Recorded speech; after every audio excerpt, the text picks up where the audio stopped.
बांग्लादेश में होने वाला रजीम चेंज या तब्दीली, स्टूडेंट प्रोटेस्ट, स्टूडेंट मूवमेंट या स्टूडेंट रेवोल्यूशन, आप इसका कोई सा भी नाम रख लें।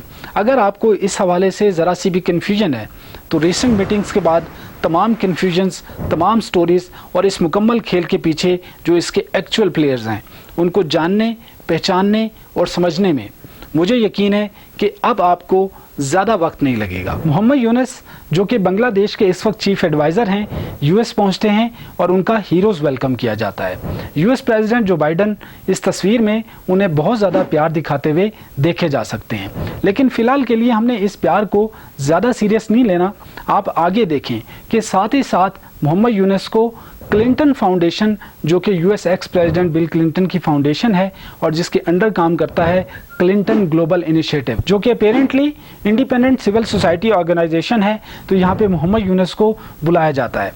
जो बाइडन और मोहम्मद यूनुस दोनों ही यहाँ पर मौजूद थे और जब मोहम्मद यूनुस को स्टेज पर बुलाया गया तो वो अपने साथ उन 3 स्टूडेंट्स को भी स्टेज पर बुलाते हैं जिनके बारे में हमेशा से ये कहा गया कि इस पूरी तहरीक के ये 3 स्टूडेंट हीरो हैं।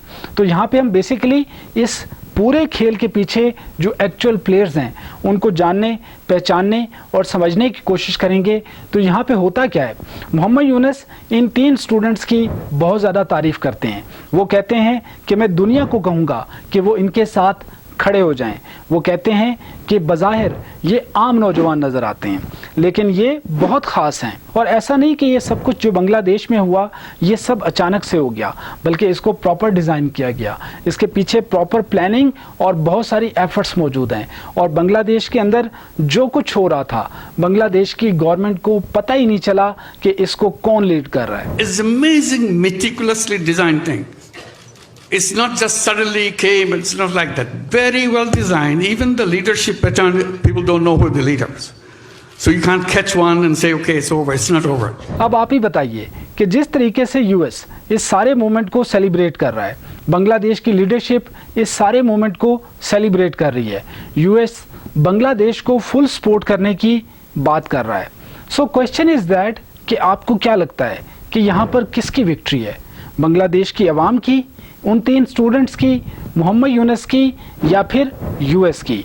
बांग्लादेश का मुखलिस नौजवान इसका जवाब दे। और क्या ये हकीकत नहीं कि इस स्टूडेंट मूवमेंट को, जो कि अपेरेंटली इस कोटा सिस्टम के खिलाफ शुरू होती है, 2018 में ही हसीना वाजिद तस्लीम करते हुए, डिमांड्स को पूरा करते हुए इस कोटा सिस्टम को ख़त्म कर देती है, जबकि 2024 में बांग्लादेश की हाई कोर्ट इस कोटा सिस्टम को दोबारा बहाल करती है। और स्टूडेंट प्रोटेस्ट जब दोबारा स्टार्ट होते हैं तो बांग्लादेश की गवर्नमेंट खुद से इस फैसले के खिलाफ सुप्रीम कोर्ट में अपील करती है, एंड देन सुप्रीम कोर्ट इस फैसले के अंदर कमी लाते हुए, इस कोटा सिस्टम को कट ऑफ करते हुए इसे जस्ट 7% कर देती है।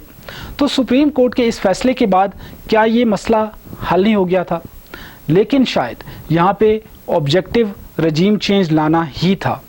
इसीलिए तकरीबन 1 माह पहले ही अपॉइंट होने वाले नए आर्मी चीफ, जो कि इस स्टूडेंट मूवमेंट के स्ट्रॉन्ग सपोर्टर थे, और इनके अपॉइंट होते साथ ही बांग्लादेश के अंदर पुरतशद्दुद किस्म के प्रोटेस्ट स्टार्ट हो जाते हैं। ऑलमोस्ट 400 के करीब लोग जान से चले जाते हैं, एंड फाइनली प्राइम मिनिस्टर को 45 मिनट का टाइम दिया जाता है कि वो मुल्क छोड़ दें। अब इस ओवरऑल सिचुएशन में बहुत सारे सवालात पैदा होते हैं जो कि बहुत इंपॉर्टेंट हैं।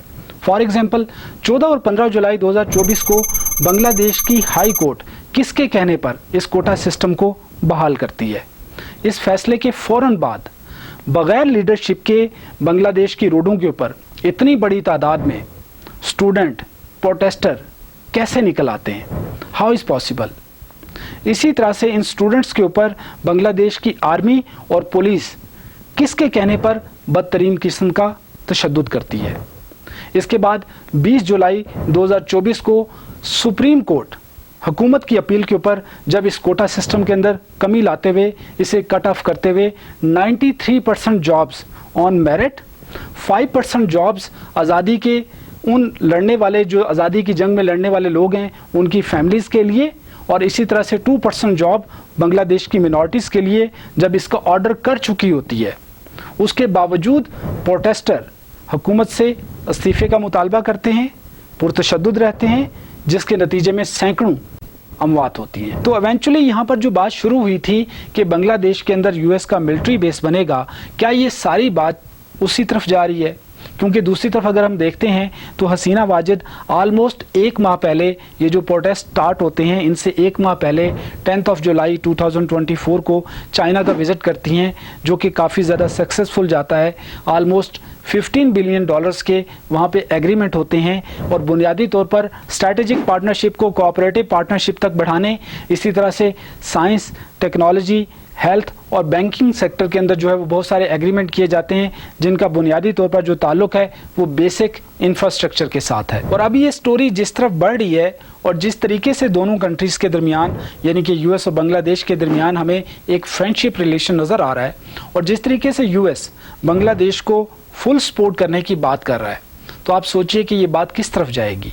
क्योंकि रीजन के अंदर हम जानते हैं कि यूएस अपने प्रोजेक्ट्स और उनकी कंप्लीशन के हवाले से एक पूरी तारीख रखता है, इसकी एक पूरी हिस्ट्री है, तो उसको समझते हुए कम से कम हमें समझ आ जानी चाहिए।